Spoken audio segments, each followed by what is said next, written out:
Welcome to the latest edition of Hematology Updates, covering breakthroughs in the past 2 weeks. Brought to you by Lucid Quest.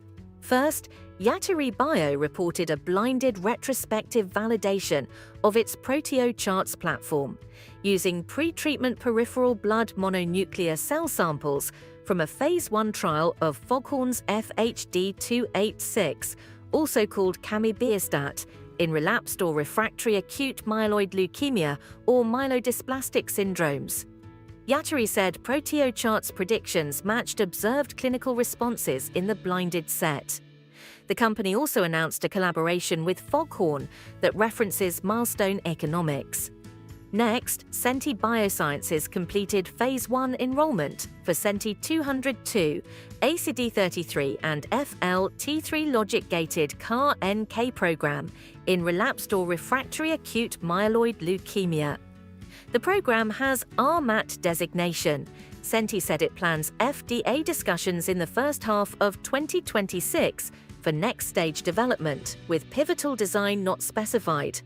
Sanofi announced regulatory designations for rilzabrutinib, branded as rilzabrutinib, a BTK inhibitor, in warm autoimmune hemolytic anemia. Sanofi said the FDA granted breakthrough therapy designation in the United States and Japan, granted orphan designation. The designations were based on clinical data from Lumina 2, Phase 2b, and Sanofi noted that Lumina 3 Phase 3 is ongoing. Disc Medicine received a complete response letter from the FDA for the bitopertin new drug application in erythropoietic protoporphyria, or EPP. Disc said the FDA indicated it needs results from the ongoing Phase 3 Apollo study before a decision.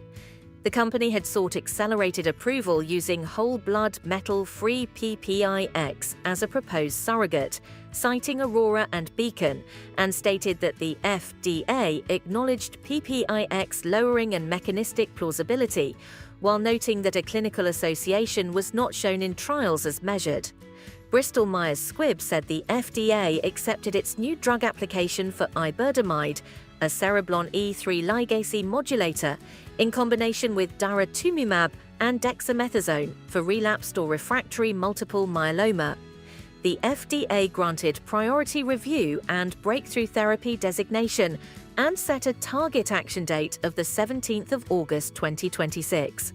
The filing was based on a planned analysis of minimal residual disease negativity rates in the Phase 3 Excalibur RRMM trial, which is ongoing for progression-free survival.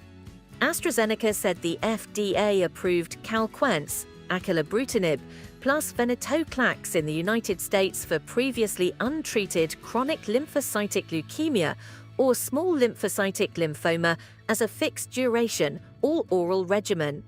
The approval was based on the Amplify Phase 3 trial, with a fixed duration described as 14 months in the release.